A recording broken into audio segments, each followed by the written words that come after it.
Hello and welcome. Selling a home can feel like you're trying to solve a huge, complicated puzzle, but without the picture on the box. Well, what if you had that picture? Today, we are going to break down the entire home selling journey, piece by piece.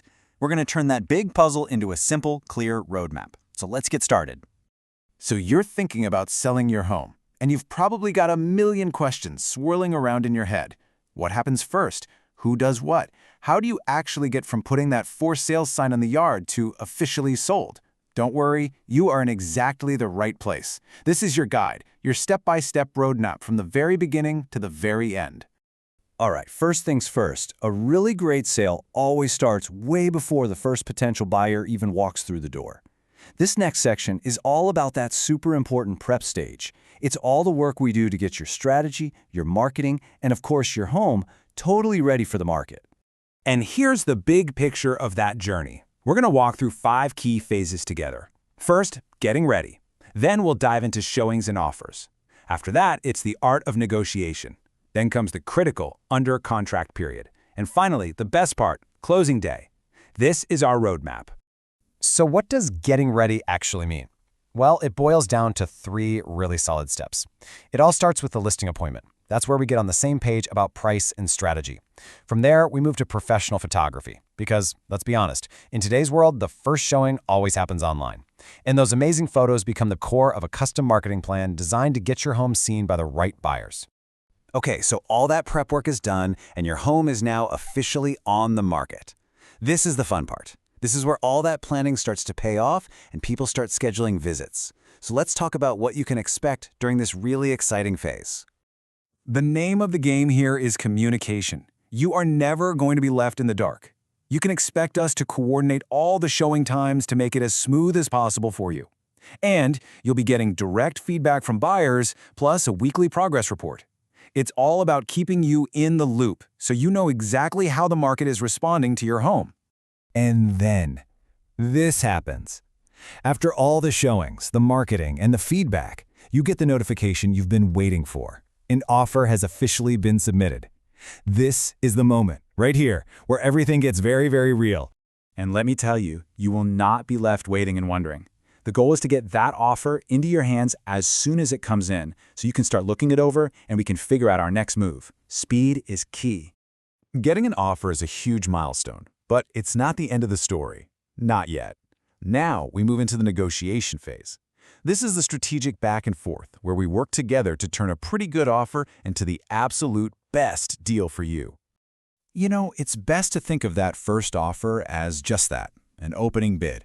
It's a starting point, and the journey from that starting point to a final deal usually involves some counteroffers.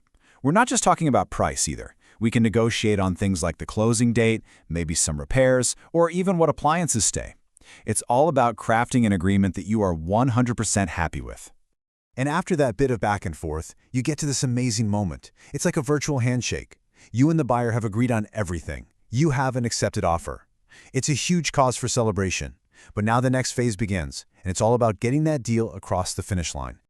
Welcome to what we call the under contract or pending period. This is the time between accepting the offer and the actual closing day. It's packed with really important checkpoints and deadlines, and we've got to manage them carefully to keep everything on track. One of the most common questions people have right now is, okay, who pays for what? So let's clear that up. As you can see, 2 of the key initial costs are typically handled by the buyer. They pay for their own home inspection, and they'll put down something called earnest money. So let's talk about what that is. So what in the world is earnest money? Think of it as a good faith deposit. The buyer puts some money into a neutral account to show everyone that they are serious and fully committed to buying your home. It's really there to protect you, the seller, just in case they decide to back out for a reason that isn't covered in the contract. During this time, the buyer's team is busy doing their homework. There are several standard checkpoints they'll need to clear. There's the home inspection to check the property's condition, an appraisal to make sure the home's value is what it should be for the lender, usually a pest inspection, and of course, a title opinion. These are all normal parts of the process. And what's a title opinion? Well, simply put, it's a legal background check on your property. An attorney goes through its history to make sure there are no surprise claims or old debts attached to it. This step is absolutely vital because it guarantees you can hand over a clear title to the new owner, which protects everybody involved. All right, we are in the home stretch. The inspections are done, the financing is approved, all the big hurdles are officially behind us.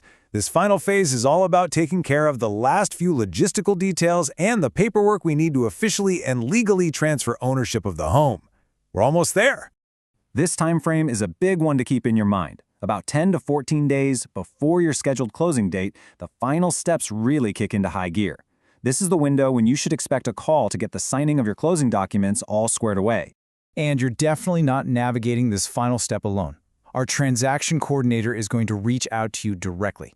Her job is to be your personal guide through all this final paperwork, making sure everything is in order, answering all your questions, and getting that signing scheduled at a time that works for you. And that brings us to your final to-do list. It's pretty straightforward. First, you'll need to arrange to transfer or cancel your utilities. Next, the buyer will do their final walkthrough of the property, usually the day before closing. And finally, the last step for you is to sign the closing documents and make it all official. And that's it. You did it. The papers are signed, the money has been transferred, and the keys have been handed over. You have officially sold your home.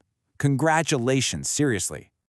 So, after the whirlwind of the past few weeks and months, the whole process is complete. You've done it. You successfully navigated the entire journey from listing all the way to closing. But there's one last little step that kind of helps bring the whole experience full circle. And that is how you complete the journey. By sharing your story, you not only help others who are just starting out, but you also put the final, satisfying piece into your own puzzle. From a complex process to a clear path with a successful ending, that's the roadmap to selling your home.